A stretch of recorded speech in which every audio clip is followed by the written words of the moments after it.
There's a congressional report out, House Judiciary just released it, that the CIA interfered in the 2020 election. In other news, dogs bark, fish swim, birds fly. Yeah, I'm grateful to the Congress and House Judiciary for releasing this. I'm very grateful. I don't mean to be glib about it, because you know that the libs are going to keep lying to us and say, no, the CIA, the intelligence community, didn't interfere in the election. So it's very important, actually, that an authoritative body like a congressional committee can go out and say, no, here's the report, here are the facts, the CIA did interfere, because that confirms for us something that we already knew. I mean, I guess that's why I'm kind of laughing about it, is we already knew the CIA and the intelligence community interfered in 2020. Why? Because they released that long letter. They released a letter signed by 51 ex-spies in 2020 saying that the Hunter Biden laptop story was Russian disinformation. The Hunter Biden laptop story, which we now know the federal government has admitted was totally legit. The Hunter Biden laptop was real. It did include evidence of lots of crimes, some of which, the least of which, Hunter Biden is now being prosecuted for. The Hunter Biden laptop story comes out. The intelligence community with all these ex-spies come out. They say it's fake news, Russian disinformation. The big social media platforms then, under pressure from the intelligence community, limit the reach of that story, the public reach and the private reach. They prevent people, in some cases, from even privately messaging the story. Joe Biden then cites that story during the presidential debate with Trump to push the story out of the news. The story, which after the 2020 election, a poll was conducted that showed that 12% of Biden voters would have not voted for Biden had they known that the Hunter Biden laptop story was real or had they heard about it at all.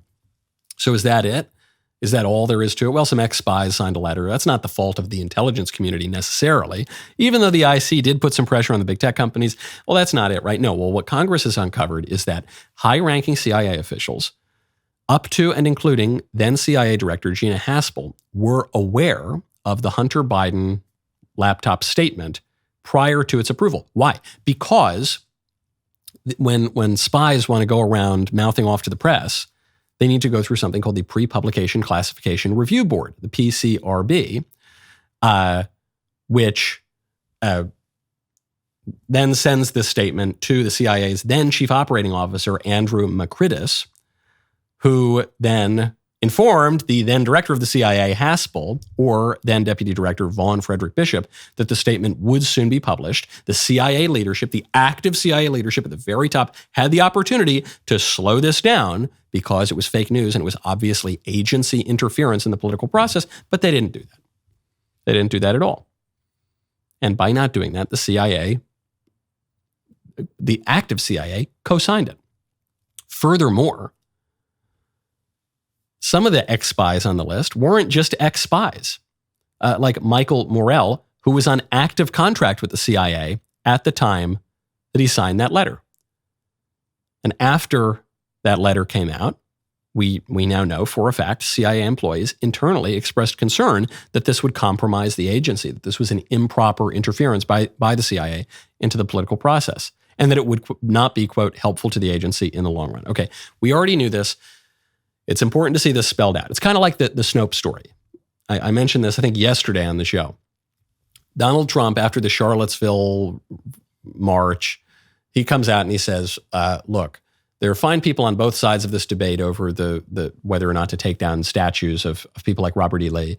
And we should respect that, and we should respect history. I'm not talking about the neo-Nazis and the white supremacists who should be condemned totally. That was Trump's statement verbatim. And the media lied about that. And they said, no, Trump called Nazis very fine people at Charlottesville. And then Joe Biden launched his presidential campaign on that false claim. And then 7 years later, Snopes admitted, okay, yeah, I guess we in the liberal media lied about it. We, Snopes, as an example and emblem of the liberal media, yeah, okay, I guess we could have fact-checked this 7 years ago, or 5 years ago, or 4 years ago, but now 7 years later, people forget about it. We'll admit, yeah, you guys were right, and we all lied, either by omission or directly. And they'll do that. In 7 years, you'll hear all the lies that they're telling now. So they'll admit that those are lies in 7 years when it no longer matters. So it's important to establish that for the record, because At a certain point, when they all just keep lying to you all the time, and CNN, and the New York Times, out of the CIA, at a certain point, the only rational course of action is to stop believing them. And you know that there's going to be a deluge of propaganda coming over the next 5 months from the media, probably from the intelligence community too. Good to prepare yourself now. Get it on the record. Take it with a big grain of salt. Now, speaking of attacks from the liberal establishment on right-wingers all around the world, there's an attack. I wanted to get to this yesterday. I'm glad we have a little bit of time today. In the UK elections, where you're seeing a right-wing wave all over Europe in the European elections, and that we'll maybe see if that continues on in the national elections throughout Europe and the United Kingdom. Nigel Farage right now looks like he's going to upend the oldest continuously running political party in the world, the Tories, and he's going to have a real right-wing party, Reform UK, come out. So now the liberal media, they're all attacking him with everything they got. They're accusing him of something that we've heard bandied about constantly for the last 8 years. They're accusing Nigel of being pro-Putin. And here's why. On a tweet, it was a consequence of EU and NATO expansion. Is that a judgment you stand by? Right. I'll tell you what you don't know. I stood up in the European Parliament in 2014 and I said, and I quote, "There will be a war in Ukraine." Why did I say that? It was obvious to me that the ever eastward expansion of NATO and the European Union was giving this man a reason to his Russian people to say they're coming for us again and to go to war. But you were echoing him. Sorry. You were echoing him. That's what Putin says. No. Sorry, I've been saying this actually since the 1990s. Ever since the fall of the wall. But hang on a second. We've provoked this war. It's, of course it's his fault. He's used what we've done as an excuse. But we provoked the invasion of Ukraine. Yes, and very interestingly, once again, 10 years ago when I predicted this, by the way, I'm the only person in British politics that predicted what would happen. What Nigel just said here is 100% correct. And this interviewer on the BBC says, "You're saying that the West acted foolishly and recklessly in the lead up to the war of Ukraine and might have helped bring it about." Yes, that's correct. Well, that's what Putin's saying. Yeah. Putin drinks water too. That means everybody who drinks water, Hitler liked his dog. Does that mean everyone who likes their dog is doing something wicked? No.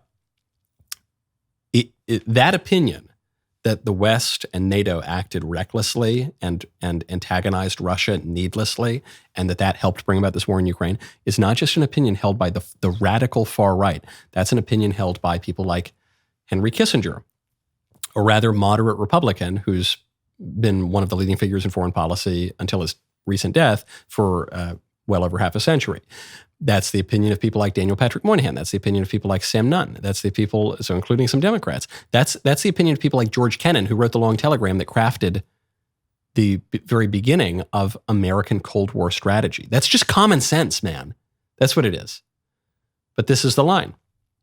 If you disagree with the liberal establishment just constantly going in, acting in an aggressive way, toppling countries. NATO's supposed to be in a defensive alliance, but sometimes it acts in a not so defensive way, and it actually goes in and is an offensive alliance, which then if you're Vladimir Putin, you say, okay, well, if they're coming into Ukraine, that's an unacceptable security risk on my border. And if NATO is now saying, actually, buffer states serve no purpose whatsoever in geopolitics, and we just need to conquer everything, that's a reckless and rash position.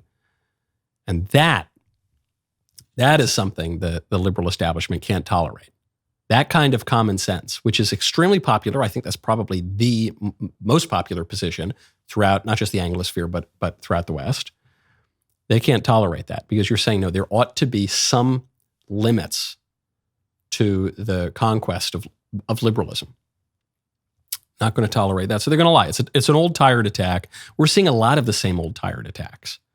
And they don't seem to be working very well. So if the rhetoric isn't working, if the liberals aren't doing a good job of persuading people, the only option is to use force. We'll see if they end up doing that. We'll see how persuasive Joe Biden is tonight at the debate. That was a good clip. Now, hold up, ring the bell, subscribe to the Michael Knowles YouTube channel. See you next time.